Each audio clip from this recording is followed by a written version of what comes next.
नमस्कार, मैं राणा यशवंत। यूक्रेन ने रूस पर अब तक का सबसे बड़ा हमला किया है, ड्रोन हमला है और ये हमला रूस के अंदर 4000 किलोमीटर तक हुआ है। हमला इतना बड़ा है कि इसमें रूस के जो फाइटर जेट्स हैं, कहा यह जा रहा है कि 41 या उससे कहीं अधिक तबाह कर दिए गए।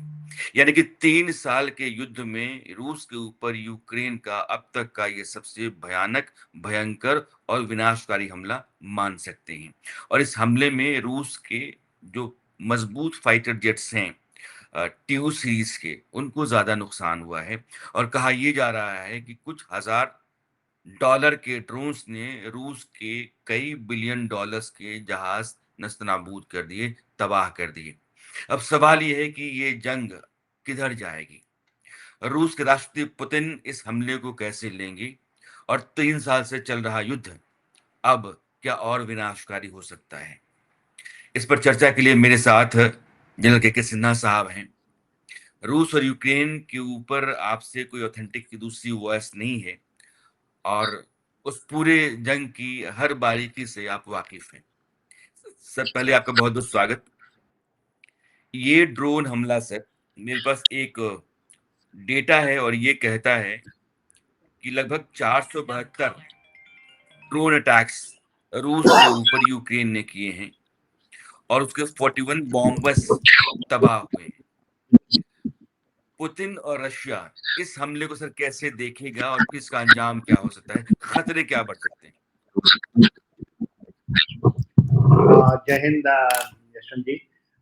देखिए, जो ये आप खबर है शायद वो ट्रेंड कर रहा है, अभी ये वायरल है कि बहुत बड़ा हमला, ऐसा यूक्रेन कह रहा है कि उसने बहुत बड़ा हमला किया है और उसको रशिया ने माना है कि या उनके ऊपर हमला हुआ है, मगर उनका जो जी, रिएक्शन है वो कह रहे हैं ये टेररिस्ट एक्शन है। तो देखिए, जो ये आप कह रहे हैं 400 472 ड्रोन्स, तो एक स्वैम ड्रोन का अटैक कहलाएगा ये इतनी बड़ी तादाद में गए हैं। और खास करके जो 4 एयरफील्ड्स के जी, नाम आ रहे हैं, मैं तो सोच रहा था कि शायद जो सबसे उनके जो स्ट्रैटेजिक एयर बेसिस हैं, उसमें वेल्वोग्राड है, जिसमें मैरिनोकोवा उसको एयरबेस कहते हैं, वॉर्निश का यूक्रेन के मामले में बहुत इंपॉर्टेंट है। और ईगल एयर बेसिस हैं और लेपस्टिक एयर बेसिस हैं जो कुर्सेव के कुर्स्क रीजन के साथ साथ लगते हैं। और ब्रयांस्क है, वहां पर भी है, कुलगा है। मगर अभी जो जो एयरफील्ड के नाम आ रहे, बेसिस के नाम आ रहे हैं, उसमें बेलिया है एयर बेस, जो कह रहे हैं 4000 किलोमीटर। देखिए, जो लाइन है वोल्गा रिवर की लाइन है, जिसके ऊपर में जो एंजल एयर बेस है, वो तकरीबन 2000 किलोमीटर का ऐसा इलाका पड़ता है। और हुँ, वहां पर के साथ साथ में है कजान में। तो ये जो अभी एयर बेसिस बताए गए हैं वो डीप हैं। और वहाँ के लोग ये कह रहे हैं कि इसके पहले यहाँ पर कभी भी ऐसे ड्रोन के हमले पहुंचे नहीं थे, क्योंकि 4000 किलोमीटर अंदर जाना it is a very very high capability. क्या जी, अपने सरजमीन से ये कर रहा है, इतनी उसकी जो इंड्योरेंस, क्योंकि इसको जाना यदि कामिकाजी भी है कि वो गया वहाँ खत्म हो गया, तो वन वे भी यदि 4000 kilometre, it is huge capability, huge huge. हुँ।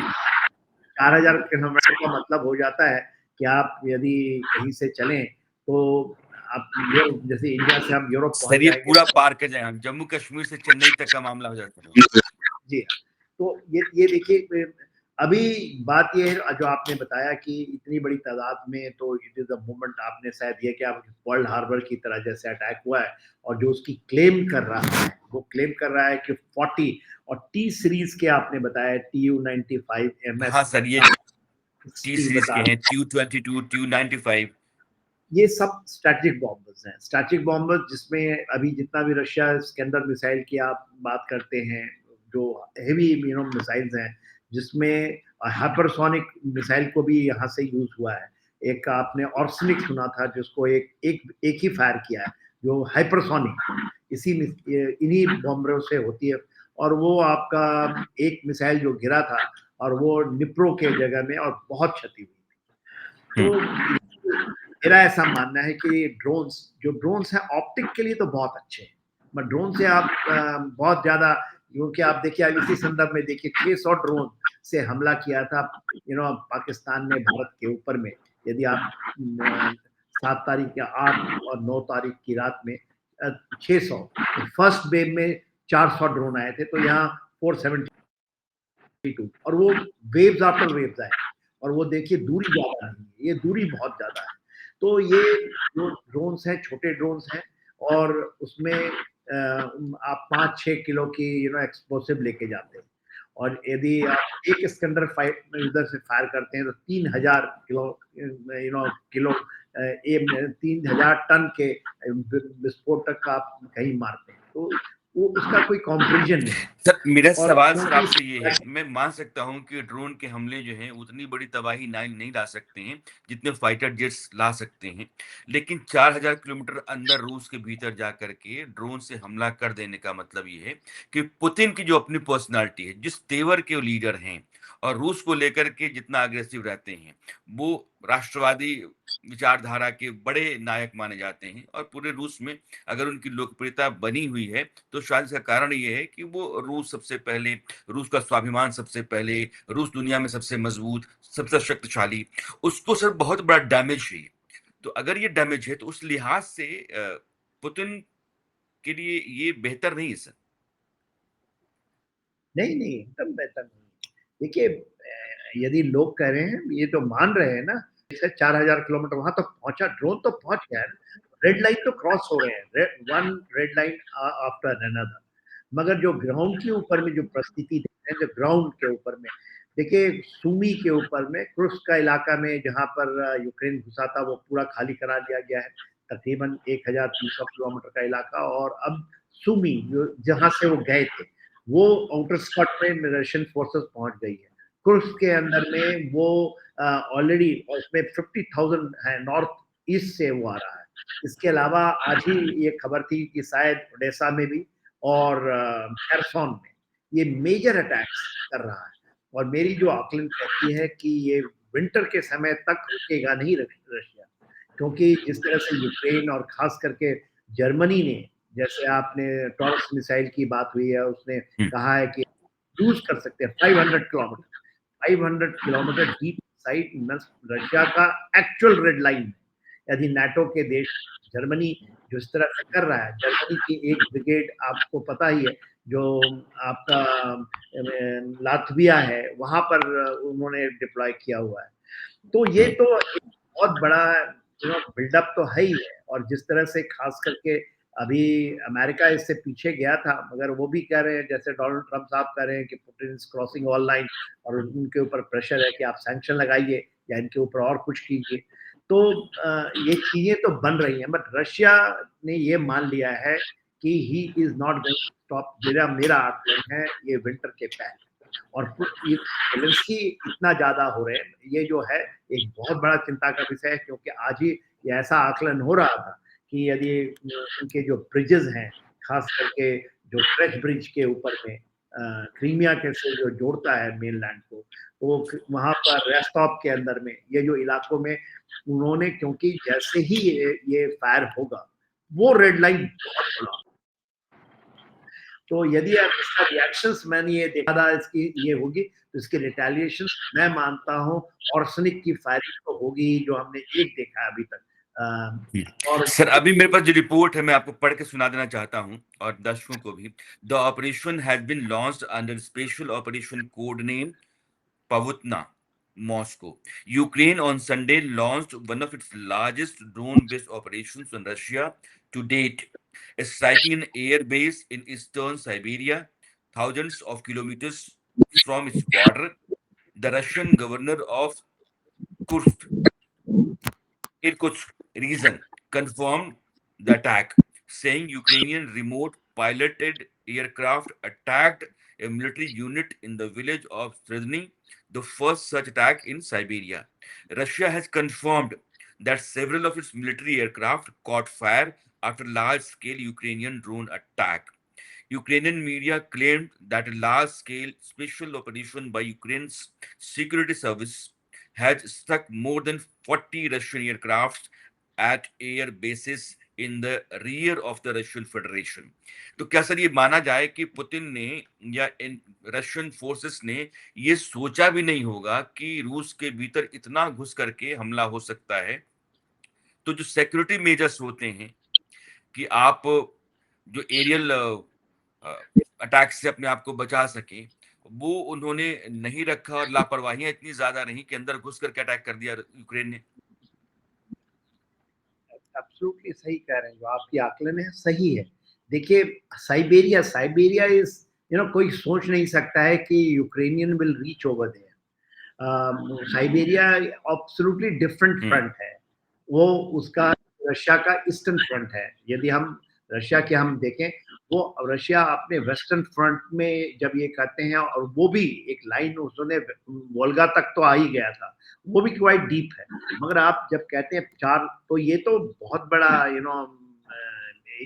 जो मानेंगे कि बहुत बड़ा हमला है, और रशिया उसको एक्सेप्ट कर रहा है जिस तरह से आप बता रहे हैं, रिपोर्ट कर रहे हैं। तो ये तो इसका रिटेलिएशन तो बहुत ज्यादा, रिटेलिएशन के लिए Russia will go all out. और देखिए, ये कहीं ऐसा ना फोर्स कर रहे हैं कि रशिया को इम्पेल करें और उसको फोर्स करें कि वो अपनी टैक्टिकल न्यूक्लियर मिसाइल्स को यूज करे, क्योंकि रशिया को डिफीट करना इस मामले में पूरी, यदि वेस्ट भी लग जाती है, नाटो भी लग जाता है, बहुत यूक्रेन के बस की बात नहीं। मगर लेकिन सर एक बात जो मैं आपसे जानना चाहता हूँ, जब ट्रम्प आए तो ट्रम्प ने ये कहा था कि मैं 1 दिन के भीतर इस वॉर को रोक दूंगा। पुतिन और जेलेंस्की के बीच में बातचीत हो और टेबल पर दोनों आकर के इस युद्ध को रोक पाए, इसकी कोशिश अमेरिकी एडमिनिस्ट्रेशन ने की होगी। ये अलग बात है कि जेलेंस्की को बुला करके उन्होंने व्हाइट हाउस में बहुत बदतमीजी के साथ उनको भगा दिया था, और जो हादसा हुआ था, जो घटना हुई थी, दुनिया ने देखा था। पूरे नेटो के कंट्रीज ने अपनी ताकत यूक्रेन के पीछे लगा रखी है। अब रशिया और नेटो के बीच में यूक्रेन है सर। क्या ऐसा लगता है कि नेटो यूक्रेन की बलि दे देगा? यूक्रेन की बलि तो हो ही चुकी है, साम्राज्य पूरा खत्म हो चुका है उसके।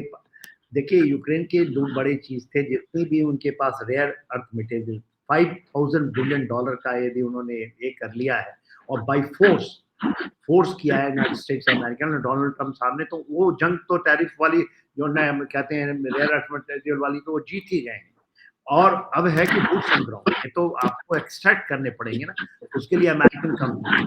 मगर इसके अलावा यदि आप निप्रो रिवर के साथ साथ देखते हैं, जो इलाका है, इलाका जहाँ पर एक्चुअली खेती होती है, जो कि एक्चुअली जिसको कहते हैं ना फूड बास्केट ऑफ यूरोप, जो रशिया को मानते हैं, जो आप निप्रो रिवर के फर्दर यदि आप वेस्ट में जाते हैं, वो पूरी हम्म। जमीन बड़े बड़े जो अमेरिकन के लोग हैं उन्होंने खरीद लिया है इन फॉर्म्स को। अब यूक्रेनियों के पास नहीं है, मैन पावर तो रहा ही नहीं, मेल्स नहीं है, ज्यादा फीमेल्स बची हैं, मेल्स वहां लड़ रहे हैं, 60-70 साल वाले भी लड़ रहे हैं, और उनकी कैजुअलिटी बहुत है। तो कोई भी ऐसा नहीं है, और बड़ी बड़ी कंपनियां, अमेरिका के ही बहुत सारी कंपनियों ने इन जगहों के फार्मलैंड्स ले लिए। तो जो फूड बास्केट जो था Ukraine for the Europe, that has gone into the big multinationals और अमेरिकन। तो अभी इसीलिए यूरोप के भी सारे जो 3 बड़े प्लेयर हैं, या तो यूनाइटेड किंगडम है, या फ्रांस है, जर्मनी, वो भी ये चाहते हैं कि उनको एक भागीदारी मिले यहाँ, इसलिए उनकी जद्दोजहद। इसमें आप कल ही आया है कनाडा टूट पड़ा है, पर ये आज का मैं बता रहा हूँ, वहां पर आपने सुना होगा लेफ्टिनेंट जनरल कैलिथ कॉक, जो कि डिटेल हुए थे ट्रम्प के, ये हैं उनके एनवॉय हैं रशिया से बात करने के लिए। आज उनका बयान आया है कि Ukraine is not practical, they are playing with the fire. He is the American जो कि थे, और उसको रशिया नहीं मानता है, इसलिए जो उनके विटकॉफ हैं, जो कि वेस्ट एशिया को देखते थे, इसलिए पुतिन के साथ उनकी उसको भेजते थे एज ए एनवॉय बना करके, जो उनके सर अगर अगर ये लगता है कि यूक्रेन भी बात करने के मूड में नहीं है, और क्योंकि उसका एक बड़ा इलाका रूस के कब्जे में है, लुहांस, दोनेत्स्क, ज़पोरिज़िया के पूरब में जितना इलाका है, वो पूरा का पूरा जो है खेरसोन तक नीचे, तो एक 20% के आसपास लैंड रूस के कब्जे में है। कुर्स्क के भीतर जैसे रूस का वो इलाका जो पूरब में लगता है यूक्रेन से, जहां यूक्रेनियन फोर्स घुस गई थी, तो उसके बाद कहर बरपा दिया था पुतिन ने। अभी आपने पर्ल हार्बर का जिक्र किया, 41 में जैसे ही जापानी फोर्सेस ने पर्ल हार्बर के ऊपर हमला किया था, अमेरिका सेकेंड वर्ल्ड वॉर में दाखिल हो गया था। उसका नतीजा ये हुआ कि हिरोशिमा नागासाकी पर बम गिरे, एटम बम गिरे। आपको लगता है सर कि ये जो पर्ल हार्बर की घटना हो गई है, जिस तरीके से रूस के ऊपर यूक्रेन ने हमला किया है, बड़े स्केल पर अब तक सबसे बड़ा हमला? मेरे आकलन, क्योंकि जो क्लेम्स हैं वो बेसिकली यूक्रेनियन क्लेम्स है कि उन्होंने बहुत बड़ी क्षति की है, और आप कुछ एक रिपोर्ट बता रहे हैं, और जो मैं देख रहा हूँ उसके अंदर में तो ये आ रहा है कि हाँ, उनका जो अटैक है एक टेररिस्ट अटैक है, उन्होंने माना है कि इतने डीप गए, मगर वो नहीं अभी तक कहीं आप कह रहे हैं कि they have accepted some casualties of not casualties, main casualties of their TU series bombers और उनके फाइटर। कहीं आपने ये भी बताया था कि शायद SU-57 भी कहीं यदि पूरी क्षतिग्रस्त हो गई तो it is a movement of जो आप कह रहे हैं पढ़ा। अभी तक तो मेरे को उतना नहीं आया, आपके मार्फत से आया है कि इतना जी, ज्यादा बड़ा। ये मैंने सर कुछ नहीं, मैंने बीबीसी, रॉयटर्स और बाकी जो एजेंसी से ये खबरें आ रही हैं, though they are not confirming it, but claim by Ukrainian sources are being quoted there. उसको पिंच अप, यूक्रेन की तो बहुत ज्यादा एक्सैजरेशन इतना ज्यादा होती है कि मैं नहीं मानता। उसमें देखिए ड्रोन्स जो है ना, ऑप्टिक्स के लिए, मीडिया ऑप्टिक्स के लिए बहुत बड़ी चीज है, मगर उसका इफेक्टिव होना 4000 किलोमीटर में जा करके मेरे मिलिट्री सेंस को तो नहीं उतना करता है।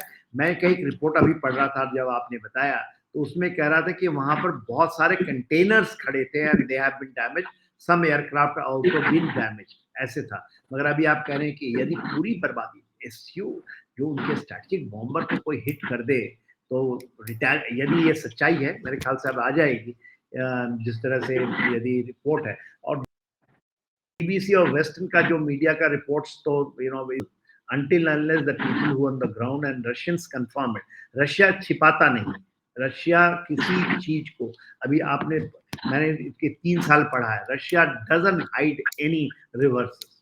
यदि आपने देखा होगा रशिया के ऊपर में जो चीज भी हुआ है, बहुत उतार चढ़ाव हुए, उनके काउंटर ऑफेंसिव बहुत सक्सेसफुल हुए थे जो 22 के समर के बाद आए थे यूक्रेनियन के, उनका क्रुस्क में चला गया था, उसने कहीं हाइड नहीं किया, ही टोल्ड एग्जैक्ट, और वो एक मिलिट्री वे में वो करेक्ट है। और उसको देखिए सुन्नी में आप देख लिए, सेल्डारो में, बाखमुत की लड़ाई में, दो रशिया ने कैजुअलिटीज तो जरूर छिपाता है, मगर उसके मगर वो भी थोड़ा सा बढ़ा चढ़ा के, और उसको जितनी बैटलफील्ड में बैटल ऑफ नैरेटिव्स हैं, यदि जो जिस तरह से आप बता रहे हैं, इतने जगहों में 4 एयर बेसेस हैं, बेलिया का है इवानोवा है, दरियानोवा, these are very very deep side, उनके स्ट्रैटेजिक बॉम्बर्स इन्हीं जगहों में रहते हैं, क्योंकि जो आप एरिया वाला बताया ना, वो आर्टिक रीजन के लिए बहुत जरूरी है, क्योंकि रशिया इज